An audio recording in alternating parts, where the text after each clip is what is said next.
안녕하십니까 성도 여러분, 좋은 아침입니다. 오늘도 주 안에서 성령님이 동행하시는 하루를 보내시길 바라고요. 하나님과 이웃에게 참사랑으로 반응하며 사시길 축복하며 기도합니다. 오늘 묵상 본문은 요한복음 15장 1절로 27절까지의 말씀입니다. 나는 참 포도나무요 내 아버지는 농부라. 무릇 내게 붙어있어 열매를 맺지 아니하는 가지는 아버지께서 그것을 제거해 버리시고, 무릇 열매를 맺는 가지는 더 열매를 맺게 하려 하여 그것을 깨끗하게 하시느니라. 너희는 내가 일러준 말로 이미 깨끗하여졌으니 내 안에 거하라. 나도 너희 안에 거하리라. 가지가 포도나무에 붙어있지 아니하면 스스로 열매를 맺을 수 없음같이 너희도 내 안에 있지 아니하면 그러하리라. 나는 포도나무요 너희는 가지라. 그가 내 안에 내가 그 안에 거하면 사람이 열매를 많이 맺나니 나를 떠나서는 너희가 아무것도 할 수 없음이라. 사람이 내 안에 거하지 아니하면 가지처럼 밖에 버려져 마르나니 사람들이 그것을 모아다가 불에 던져 사르느니라. 너희가 내 안에 거하고 내 말이 너희 안에 거하면 무엇이든지 원하는 대로 구하라. 그리하면 이루리라. 너희가 열매를 많이 맺으면 내 아버지께서 영광을 받으실 것이요 너희는 내 제자가 되리라. 아버지께서 나를 사랑하신 것 같이 나도 너희를 사랑하였으니 나의 사랑 안에 거하라. 내가 아버지의 계명을 지켜 그의 사랑 안에 거하는 것 같이 너희도 내 계명을 지키면 사랑 안에 거하리라. 내가 이것을 너희에게 이름은 내 기쁨이 너희 안에 있어 너희 기쁨을 충만하게 하려 함이라. 내 계명은 곧 내가 너희를 사랑한 것 같이 너희도 서로 사랑하라 하는 이것이니라. 사람이 친구를 위하여 자기 목숨을 버리면 이보다 더 큰 사랑이 없나니 너희는 내가 명하는 대로 행하면 곧 나의 친구라. 이제부터는 너희를 종이라 하지 아니하리니 종은 주인이 하는 것을 알지 못함이라. 너희를 친구라 하였노니 내가 내 아버지께 들은 것을 다 너희에게 알게 하였음이라. 너희가 나를 택한 것이 아니요 내가 너희를 택하여 세웠나니 이는 너희로 가서 열매를 맺게 하고 또 너희 열매가 항상 있게 하여 내 이름으로 아버지께 무엇을 구하든지 다 받게 하려 함이라. 내가 이것을 너희에게 명함은 너희로 서로 사랑하게 하려 함이라. 세상이 너희를 미워하면 너희보다 먼저 나를 미워한 줄을 알라.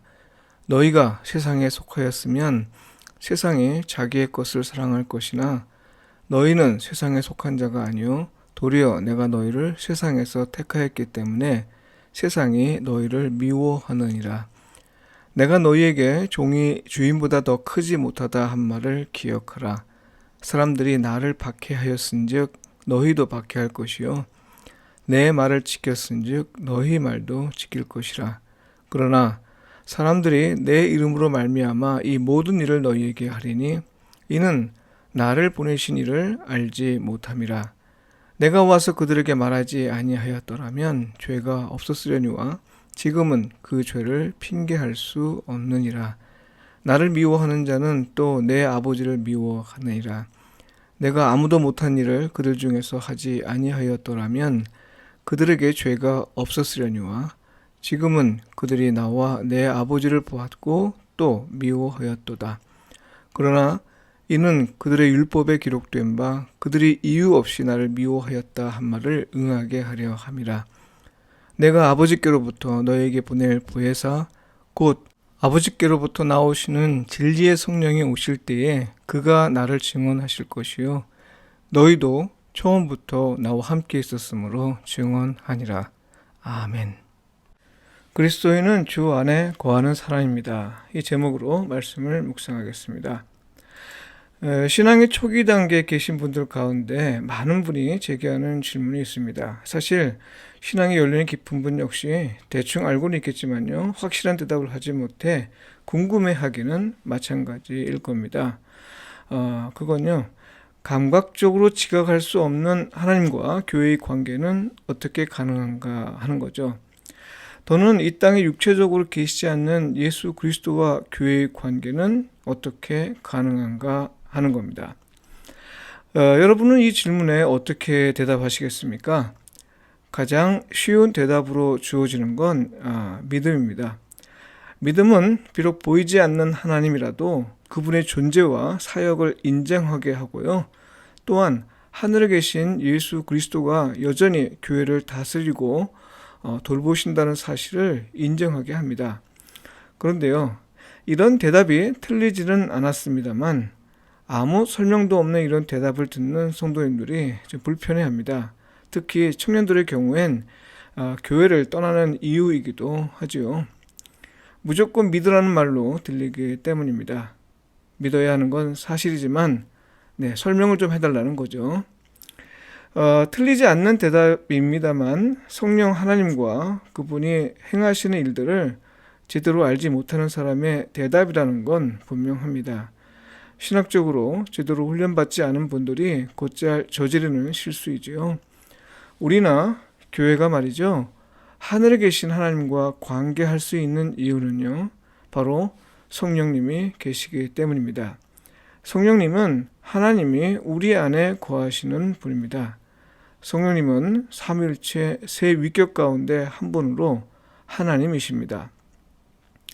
비록 각자 하시는 일은 구분되나 성령님 안에서 아버지와 아들이 함께 거하시고, 또한 성령님의 사역 안에서 아버지와 아들이 함께 일하십니다. 따라서 성령님을 통해 우리는 하나님과 관계를 갖게 되고요. 예수 그리스도와 교회의 관계는 성령님을 통해 세워지고 또 깊어집니다. 예수님이 아버지가 내 안에 거하신다고 말씀하셨죠. 이건 성령님을 통해 일어나는 일입니다. 또한 우리가 예수님 안에 거하면 예수님 역시 우리 안에 거하신다고 했는데, 이건 역시 아버지와 아들과 협력하고 또 일치하여 일하시는 성령님을 통해 일어나는 일입니다.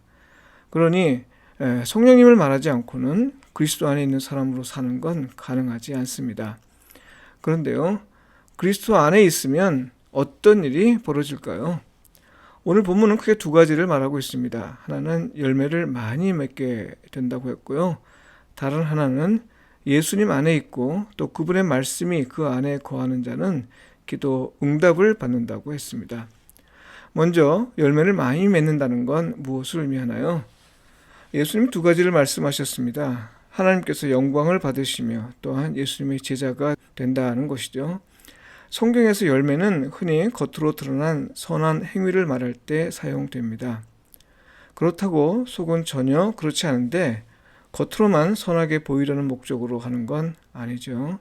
이건 외식이고 위선입니다. 마태복음 5장에서도 예수님은 제자들에게 말씀하시면서 너희의 착한 행실을 보고 하늘에 계신 너희 아버지께 영광을 돌리라고 했습니다. 선한 행위, 착한 행실은 단지 도덕적, 윤리적 의미가 아닙니다. 성경에서 선하다 하는 건요, 하나님의 말씀에 일치하는 생각이나 행위를 가리킵니다. 그러니 열매는 하나님의 말씀에 일치하는 삶을 의미합니다. 열매를 많이 맺을 때, 곧 그리스도인이 그리스도의 말씀에 일치하는 삶을 살 때 사람들은 그리스도인이 믿는 하나님을 참 하나님으로 인정하게 된다는 것이고요. 이렇게 사는 것이 예수님의 제자로 사는 삶이라는 겁니다. 그리고 그리스도 안에 있을 때 일어나는 일은요, 기도 응답을 받습니다. 여기서 주의해야 할 일이 있어요. 예수님 안에 있고 또 그분의 말씀이 그 안에 거하는 자에 관해 말하고 있는 겁니다. 이 말을 사람들이 많이 오해하는데요. 예수님을 믿고 교회에 다니면 모든 기도가 응답받을 것이다, 이렇게 생각하는 사람이 의외로 많습니다. 물론 그렇게 설교하는 사람이 더 큰 문제이죠. 여기서 말씀하시는 건 하나님의 뜻대로 구하는 기도를 말합니다.